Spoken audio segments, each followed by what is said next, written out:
So what happened to Skype? Y'all remember Skype, right? At one point in time, it was pretty much the only real video calling software that we were using. What happened to it? Well, if I had to guess, I would probably say Zoom. Zoom probably would be my answer as to what happened to Skype. But before we get to this video and all the madness, real quick, man, help me unplug some more people out of the matrix. And you do that by spamming the like button and then putting hashtag unplugged in the comment section. And if you're new, subscribe. Let's get to the video. What happened to Skype? Remember this? Yep. You might know this iconic ringtone, but probably haven't heard it in years. The blings and ringtones and so forth, it's nostalgic to me. It all started here, in the tiny country of Estonia, only 12 years after the collapse of the Soviet Union. A group of childhood friends teamed up with two Scandinavian entrepreneurs to transform the way we communicate across borders, with an app called Skype. Skype came out in the early 2000s as a way for people to communicate mainly by voice calls over the internet. It was basically an alternative to using your phone. Right now, this is completely commonplace. Back then, that was not the case, and Skype was the first to really bring this to the masses. This is the story of Skype and how it went from hundreds of millions of monthly users to a nostalgic sound of the past. CNBC explores Skype's past, its present, and what's next for the company after it was one of Microsoft's biggest acquisitions in 2011. That sound. Skype was launched in 2000. Man, I wonder if they got like some type of I don't know, man. Did they like patent that sound or whatever, bro? That was an iconic sound. It was distinct. You knew that was a Skype call coming through when you heard that sound. 3. After Scandinavian entrepreneurs Nicholas Zenström and Jonas Friis teamed up with 4 Estonian tech developers and former schoolmates, Jan Tallinn, Pri Keisalu, Toivo Annus, and Antti Heinla. Heinla left Skype in 2008 and now runs Starship Technologies, a robot delivery business. As a chief technical architect at Skype, he helped design it from the ground up. It took a relatively short amount of time, I think, about 9 months to develop the initial concept. We were smart engineers, we learned on the go. None of us had any telecoms background. I think that was the key thing about why it worked so well. It didn't look like telecom, it didn't behave like one, so they were such outsiders, so they thought completely differently about what they could do with Skype.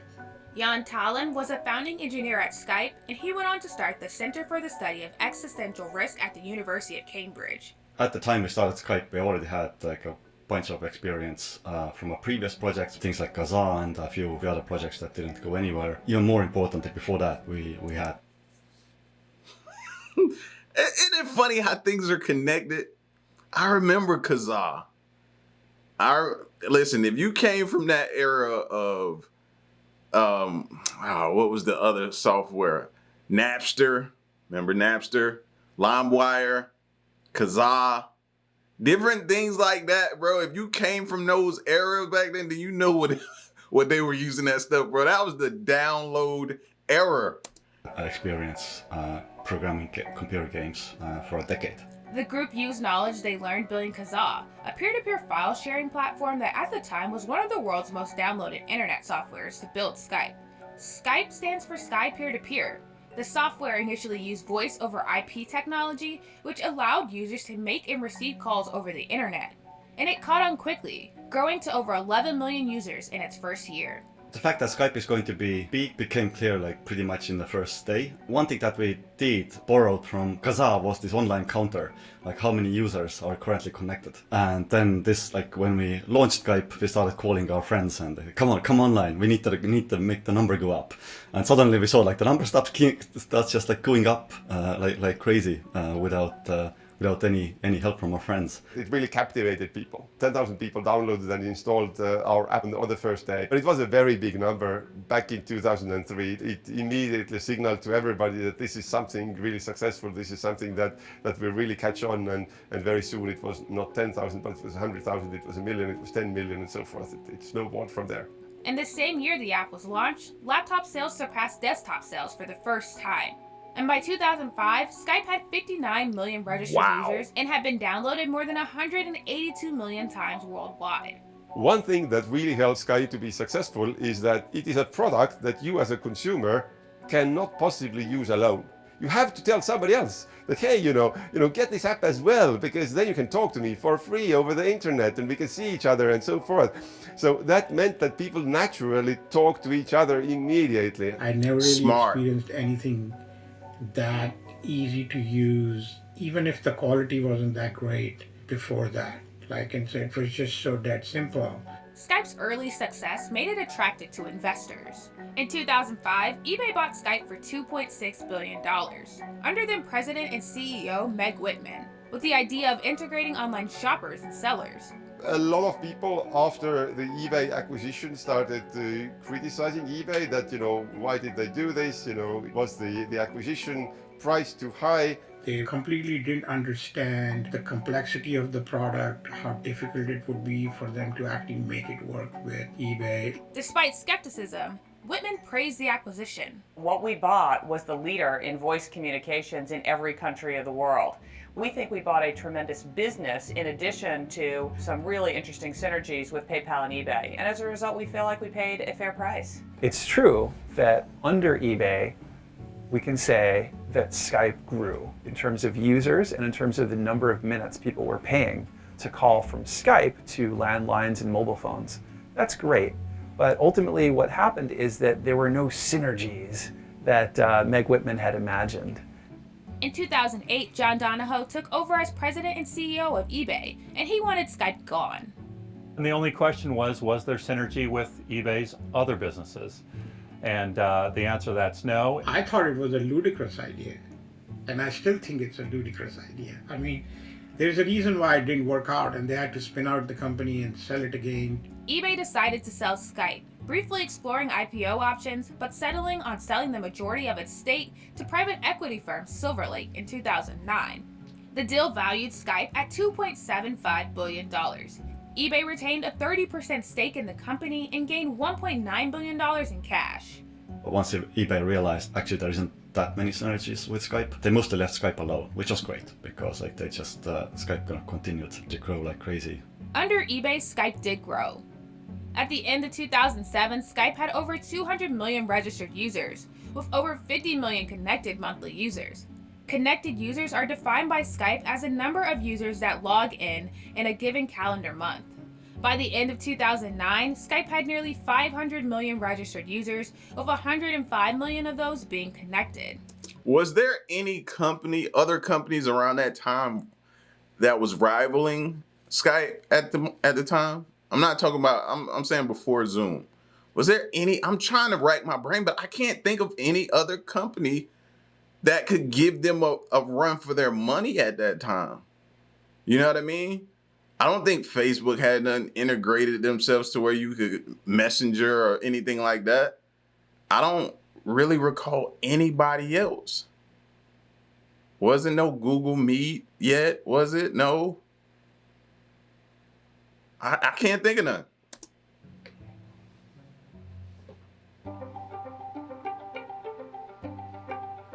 By 2010, Skype had 560 million registered users and over 207 billion minutes of voice and video conversations, once again making it attractive to investors. Google and Facebook were rumored to have interest in the company, but in May 2011, it was Microsoft that announced the purchase of Skype from Silver Lake for a whopping $8.5 billion. Meaning Silver Lake more than tripled its investment, while eBay gained an additional $1.4 billion on its original investment.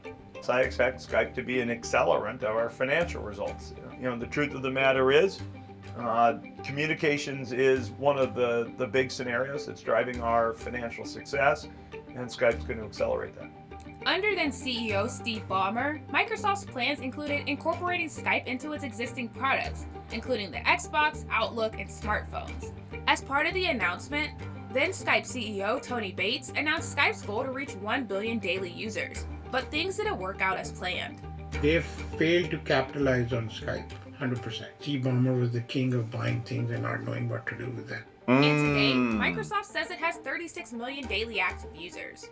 What happened? Because I remember the whole it being on, you could do it on the gaming platforms. I remember that. Being able to do that, that was good because now you didn't have to, you could do everything. You could game there, you could Skype there, you could do everything. When they started doing that, making multi-uses out of the gaming consoles where you can do several different things, not just gaming, that intrigued me more because you don't like to have to get up and go here to do Skype and then get back to gaming and then do something else or search the internet. When they allowed you to search the internet, Skype, do other things on the gaming consoles, that was the allure for me.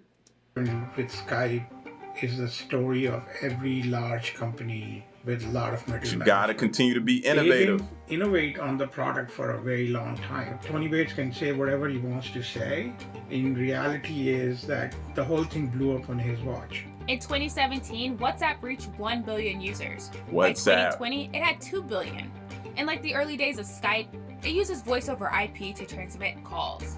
The reason WhatsApp worked was it was just simple and it was easy and it wasn't really fussy. And Skype by then had become bloated, slow, complicated. In fact, I'll go as far as say the Skype's missteps allowed WhatsApp to grow and become this big. In 2016, in response to Slack, a growing messaging platform, Microsoft announced Teams. However, when Teams launched in 2017, it became a direct competitor of Skype. Microsoft Teams has been successful at taking users from Skype. It's provided a number of additional features that Skype honestly does not have at this time.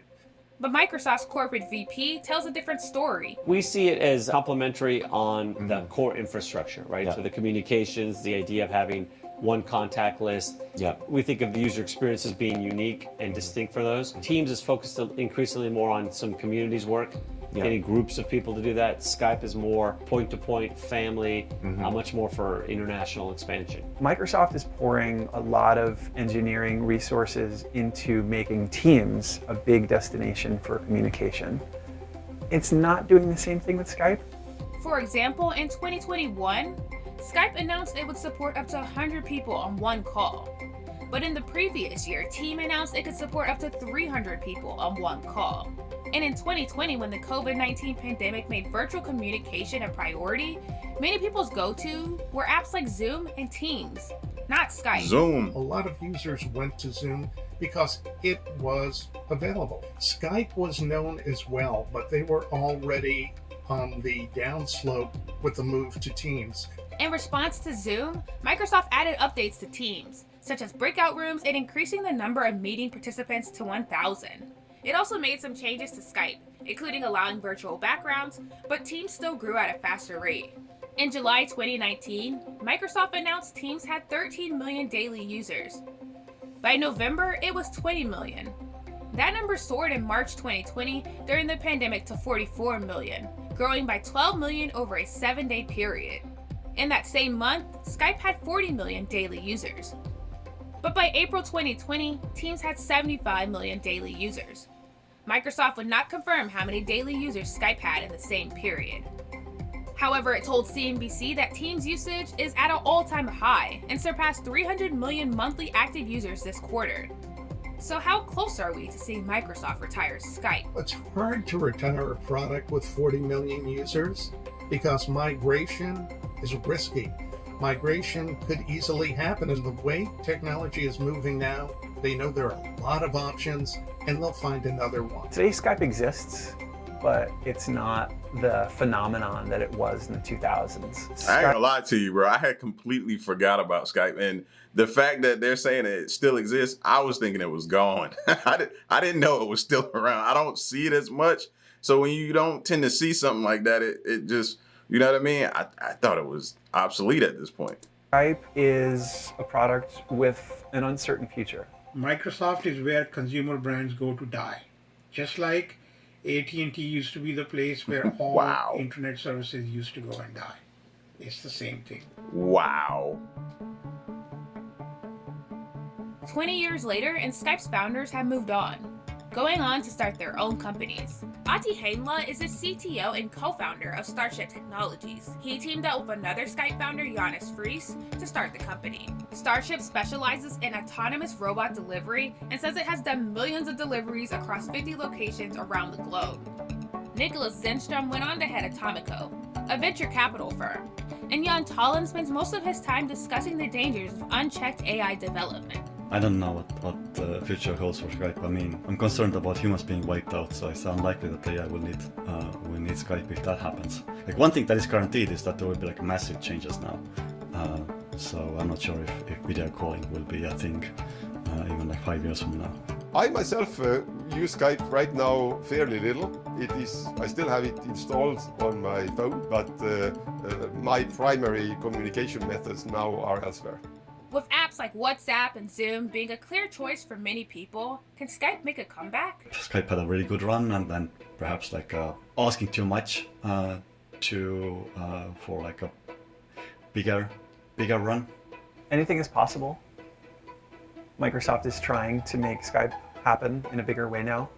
There's the Bing chat bot that has generative artificial intelligence, which is all the rage now. And you can talk to Bing in Skype. Will that make Skype explode in popularity or make a comeback? I don't think so. Microsoft, as a rule, cares about being profitable. I would not be surprised to learn that Skype is basically paying for itself, but not making a huge amount of money for Microsoft today. Right now, not much is known about Skype's user data or profitability, since Microsoft has sporadically provided data since its acquisition in 2011. CNBC reached out to Microsoft for an interview with the current head of Skype, but were told he was not available. In a statement, it told CNBC more than 36 million people use Skype daily. Our goal with Skype continues to be to deliver the best possible experience to users, regardless of the platform they choose. I think the challenge for Skype, like most large social platforms, has been that despite scale, the profits remain pretty thin. There were years. And not only that, people look at it like a dinosaur now. And it's hard to get the newer generation and the ones who use it to want to go back to that. I don't know. People don't normally like to go back and relive unless it's certain areas. Now, when it comes to clothing, yes. When it comes to stuff like media, maybe yes. But like this type of thing, they look at it like a dinosaur. You know what I mean? I'm not saying it's not a possibility. It's just a slim one that it comes back around. You know what I mean? That only happens to the lucky ones. That don't happen to all different apps and different things like that. No, it's not how it works. And Skype was not profitable. And that includes the time that it was under the ownership of eBay. So, has Skype fulfilled its eBay full is another potential? example. Or did it just become obsolete? Skype is not obsolete. It has 36 million daily active users. That is small when you compare it with other assets out there online, but we can't say that Skype is over with because we're going to get millions of people mad at us. People still insist on using Skype. Fewer and fewer people, but some do. You want to There say it, was a but you time and a place can't. For Skype, it had everything going for it, and now other people have everything going for it. We wanted to give a lot of people, millions of people, hundreds of millions of people, billions of people, access to free communication over the internet. We absolutely accomplished that goal. Let me ask you about your life. I look at your life. Your uncle is the President of the United States. Camelot. We all know so much about the presidency of your uncle, the short presidency of your uncle, and your father, the Attorney General at the time. And then your father makes a run for president. And like his brother, he was assassinated. You have suggested that you believe there was a conspiracy within our government, intelligence agencies, more specifically, you mentioned the CIA, and that you even believe yourself today, because of your last name, I'm assuming, that your life could be in jeopardy. Why do you believe that they were involved in the assassination of both your dad and your uncle, and maybe that you may be a target? Well, I haven't said that I may be a target. People have asked me if I mean, there's always, for anybody who runs for president. Anybody who's on Fox is a target, but go ahead. So, you know, I think I've taken a lot worse risks in my life than running for president. So But it's also got to be hard. You lost your uncle, you lost your father. I mean, that's horrible.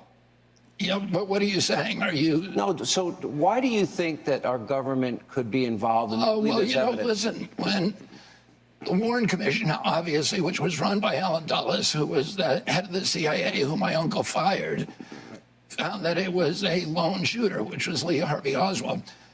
But when Congress, a congressional committee, reinvestigated between 1977 and 1979 the House Select Assassinations Committee, they concluded, and they saw a lot more documentation and had a lot more witnesses than the Warren Commission ever saw. They concluded that my uncle was killed by a conspiracy. And most of the people, for example, Richard Schweitzer, who was the head of the committee, publicly said JFK, the President of the United States, that the CIA was involved in the murder of the President of the United States. And that's a quotation. Most of the people on that committee... Every time I hear that, that just gives me chills down my spine. To think that the CIA could have been involved in the assassination. Like, that just... Oh, man, like... blows my mind to hear that every time. The President of the United States, and that's a quotation. Most of the people on that committee at that time believed it was the CIA, that it was believed certain people in the CIA. You were 7 at the time? 7 or 8? I was 10 when my uncle was killed. I was 14 when my father was killed. You know, and today there's overwhelming evidence. I mean, in fact, why don't the government needs to release all of the files on it and be transparent? Let us see the information. Yeah, well, that's a good question. We're still, you know. That's my reason to thinking why he won't make it or why he won't become president, because they know he'll go in there with an agenda to release or try to release all those classified documents or find them and expose what happened or what took place if they're still around, which I don't believe they are. The law requires, there's a law that requires that all the records of John Kennedy's assassination be released to the public 10 years ago. So they're still holding 5,000 documents. President Biden promised when he was elected that he was going to release those documents. President Trump promised that he would, but the CIA doesn't want them to. And so the question that I think Americans have a right to ask, including members of, you know, my father and uncle's family, is why not? What is it that you don't want to see 60 years later? And by the way, the last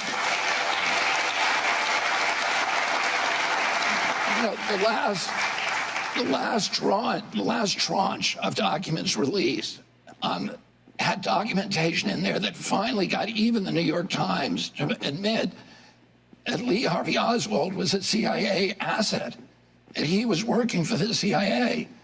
So, if the Warren Commission had known that back in 1964, they would have had a very different time. And the House Assassinations Committee never knew that. That was released. We've known that. We've had documentation that known that at least a decade. But some of that documentation became overwhelming in this last tranche, and finally the mainstream media acknowledged that, yeah, he had this relationship with the CIA going back to 1957 or 1958.